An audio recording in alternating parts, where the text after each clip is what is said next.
Hello, my name is Dr. Maya Byfield.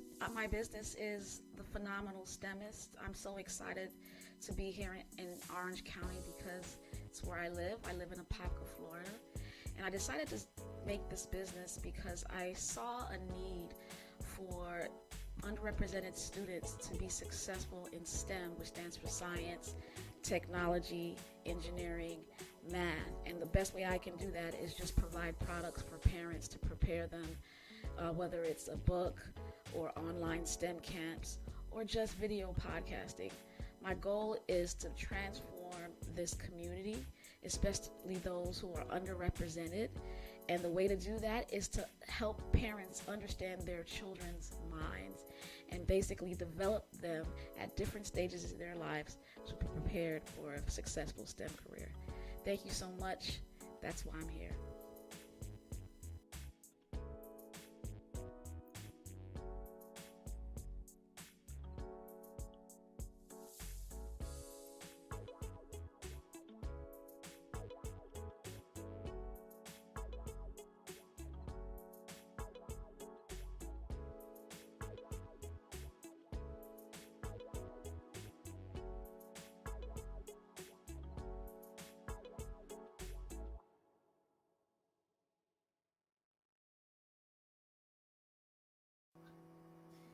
Hey, it's the Phenomenal STEMist. Hello, hello, hello, everyone who's out there. It's good to see you, Kevin, Dr. Kevin Anderson, better known as just Kevin. How are you? Good. How are you? I'm doing well. I have with me Dr. Kevin Anderson, everyone. So, hey, Instagram, listen, I need you to go over to YouTube if you want to actually see how what Kevin looks like and me uh interviewing him. But we're on LinkedIn, Kevin. We are on YouTube, Dr. Kevin. Great. Listen, I am so excited about interviewing. It is Black History Month, and who better to interview than one of my favorite types of scientists? Who was your favorite Black scientist? Did you have a favorite Black scientist growing up? Oh, well, Percy Julian, I guess. I didn't, not really growing up. I think a little bit later. Um, I learned once I got into chemistry. I learned who some of the pioneers were.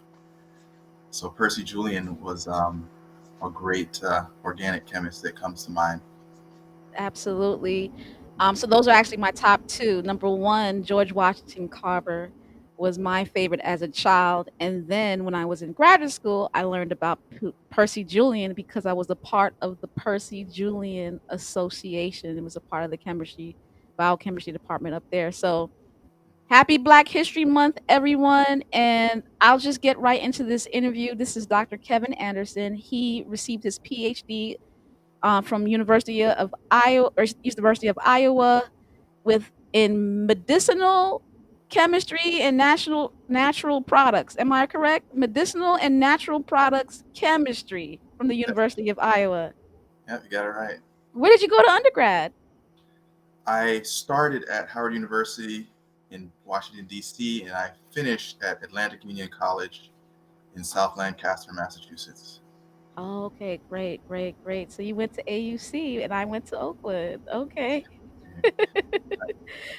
All right, we're gonna get right into this interview. Welcome everybody. Feel free to put your comments in. But before we do this, I want to remind you my book, The Phenomenal STEMist, is on Amazon now. Don't fail to get it. You got two scientists right now talking. We're dialoguing with each other. And if you want your kid to become a scientist, a biologist, a chemist, get that book. And of course, you on Instagram, subscribe to my YouTube channel, Dr. Maya Byfield on YouTube. I would love to see you out there. Don't forget to ring that notification bell. All right, Kevin, when did you fall in love with your discipline? Um, I think I had good experiences when my first good experience was when I worked for Genzyme. So I graduated, and I was fortunate enough to go to school and graduate in Massachusetts, which is a life science biotech hub. And I had a really good experience in research for Genzyme.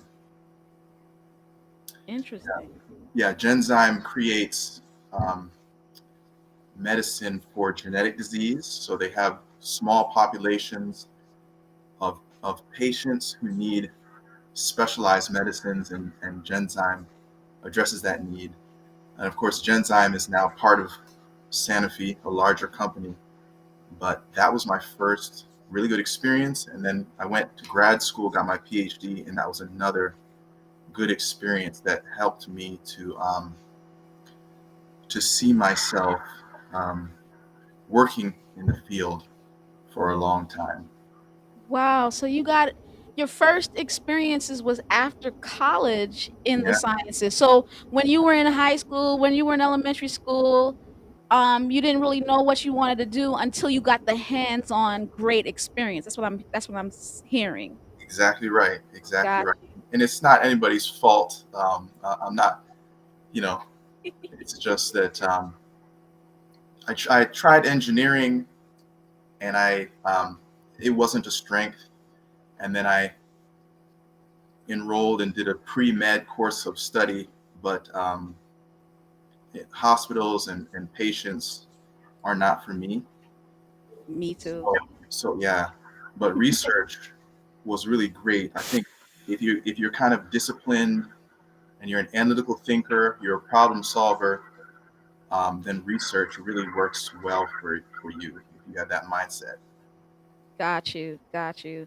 We have a similar story in that. Like I was doing good in science and biology, but medicine wasn't for me. It wasn't. And I loved research while I was in college. That's right. And I guess the difference between me and you is I didn't get a internship at a high tech pharmaceutical company like yourself. Yeah, it's just the fortune of being in the right place. Got you. Massachusetts is good for it. California is good for it. Other places aren't so good.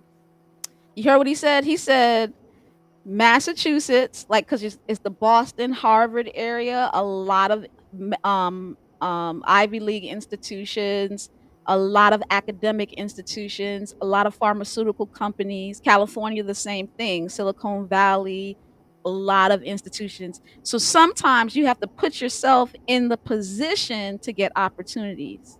That's a powerful lesson that you just taught me right there. Yeah, yeah. Yeah, yeah. Okay. So number 2, what tools did you use to discipline yourself to succeed? Um, that's an interesting question. I think that the answer is in the question. It's a discipline.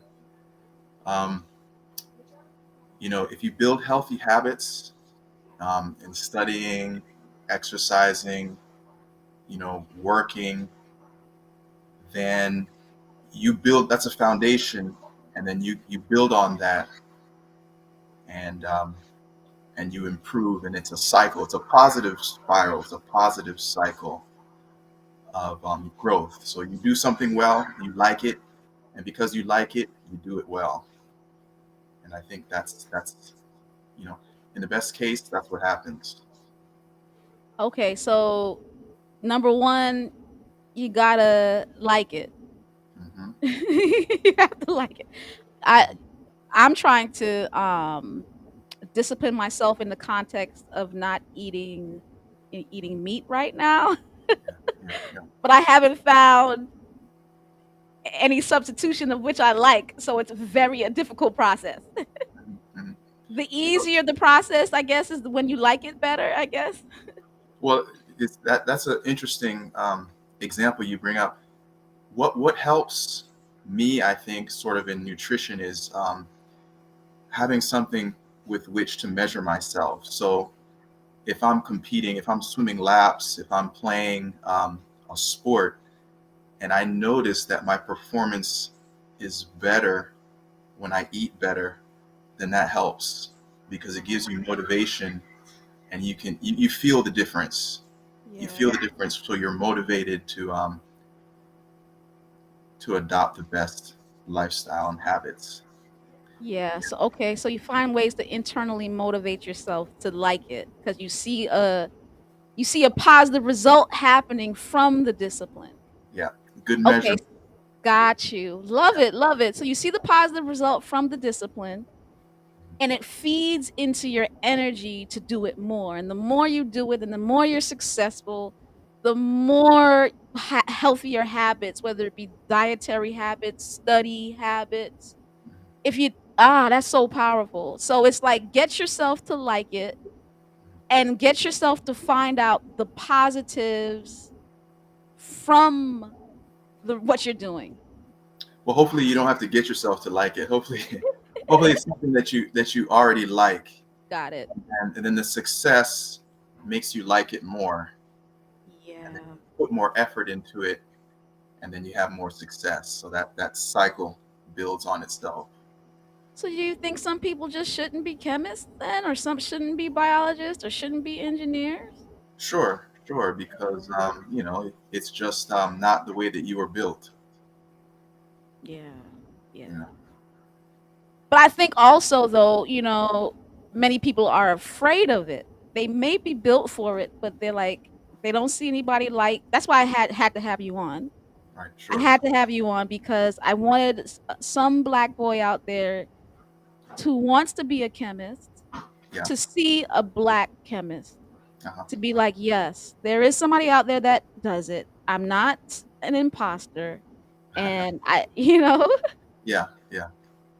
but if you don't like it, don't do it because somebody tells you to. That's enough. That's right. That's Yeah, right. yeah, I see a couple people watching, both on Instagram. Hey guys, and I see a couple of people watching from LinkedIn. Feel free to put your comments in the chat if you have any questions. Okay, so question: what were your challenges in school? It could be Well, college or graduate school. I, s- I think a challenge would be that I did not know that chemistry was my strength. So that chemistry was my minor, not my major. So perhaps my career foundation would have been even stronger if I knew that I was a Wow. chemist. If I knew earlier, then perhaps, I would have you know, been able to strengthen myself earlier. But that's okay. That's okay. What was your major? My major was biology. My minor was So just like me. yeah, my So minor was yeah, yeah. So like when I was a minor in biology, I took analytical, organic, the Gen Chem. sure. Did you take P Chem? I did not. I did. Got you. Okay. Um, Physical P Chem stands for physical chemistry. that's right. So it was a progression. I minored in chemistry, and then I did research at Genzyme in biochemistry, and then my PhD was in medicinal chemistry, and then my postdoc was in organic and polymer chemistry. So there was a progression towards what I liked, and towards what I was interested in, and I acquired the skills I needed to work in non-viral gene delivery. So to explain it simply, it's basically the Moderna. My PhD and my postdoc work were the Moderna and Pfizer vaccines. Essentially, that's what we were doing. We were developing those materials. Wow. So the way you can deliver, you can deliver mRNA into cells through these like little Exactly. capsules of lipids. Exactly. Shout out to all the people who love chemistry.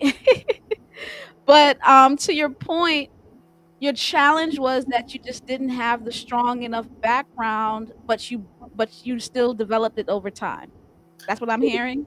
The challenge was I didn't know. Didn't know. Um, I didn't know what I was called to do specifically. I didn't know what I was meant to do specifically. I was in the right neighborhood, but I wasn't in the right house.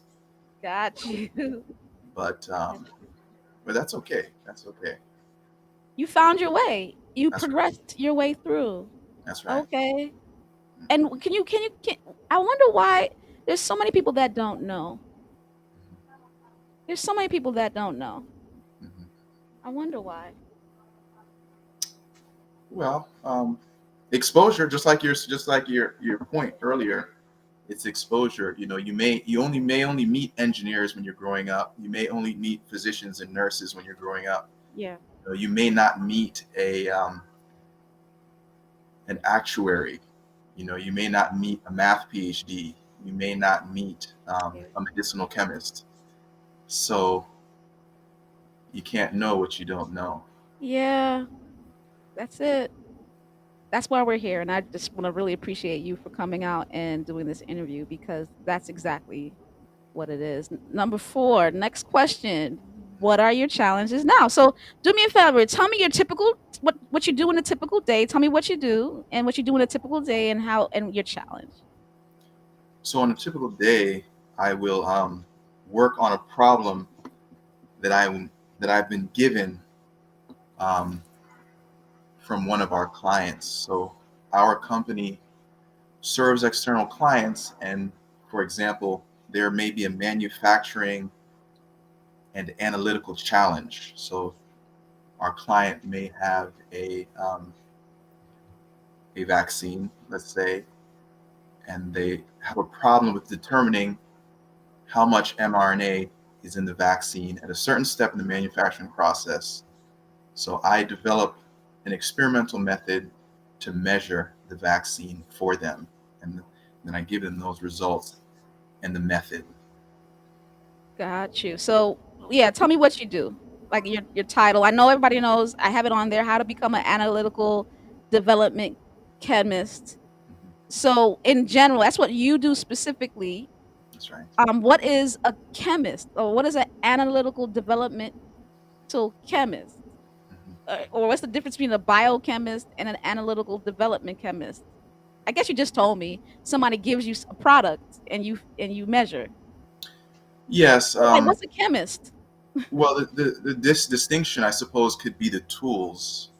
So a biochemist may use, you know, biological tools, polymerase chain reaction. Um, their problems may be a little bit more biological in nature, whereas an analytical chemist may use chromatography, high pressure chromatography, a little bit more.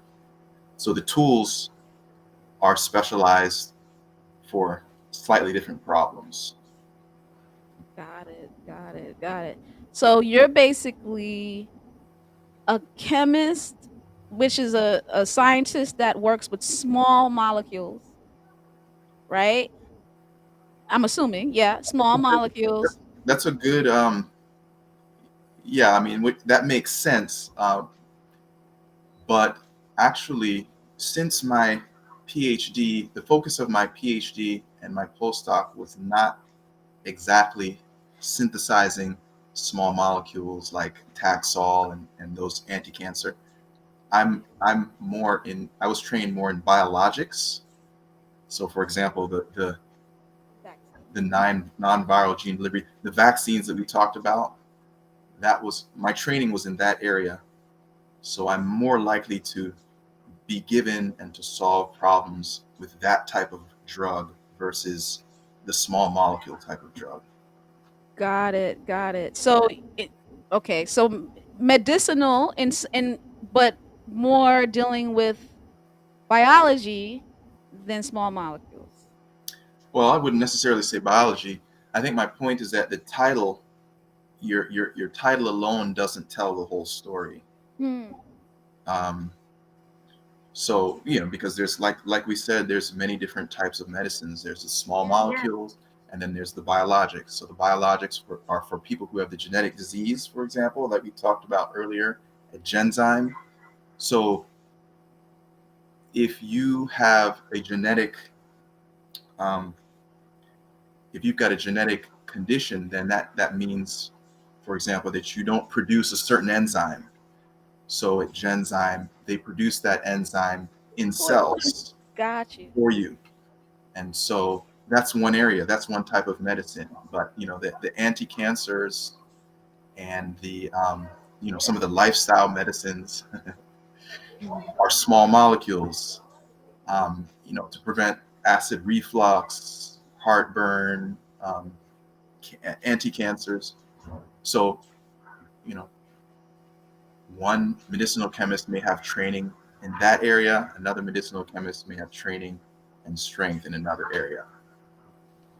And your area is using tools to measure amounts of certain types of structures. Well, when you get your PhD, you're typically pretty broad because you solve. When you earn that PhD, you're giving evidence that you can manage and solve a problem on your Yeah. own independently.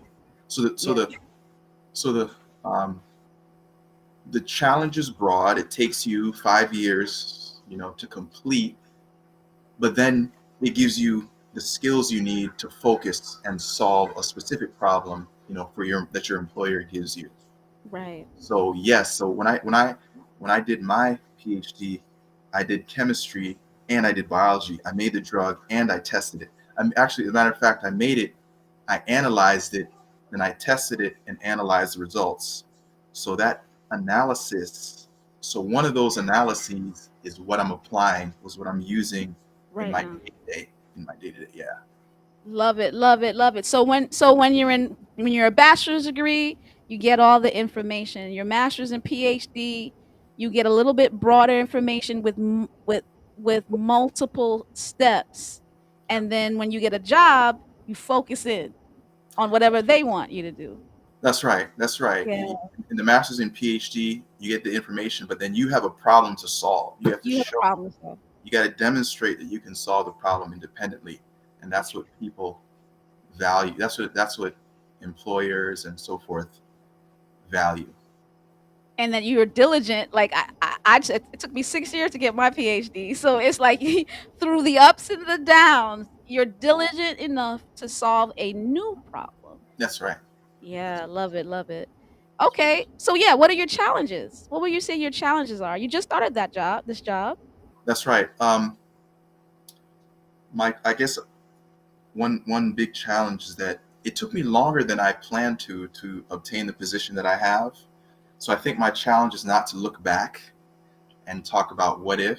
I think the challenge is just to look forward, to stay present and focused and grateful. Yeah, yeah, yeah. So you were, a chemist for a while. You're a professor, Mhm. right? And now you have this grand opportunity. You're like, man, I should have been doing this.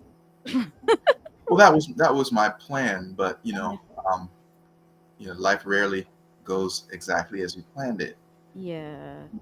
But I guess it's the value comes when you take the best of your journey and apply it. Yeah. And be grateful. I was just thinking this on Friday. Like you just have I'm trying to be grateful in Yeah. terms of my journey. Okay. And so yeah, what do you like the most? What's the favorite part of your career?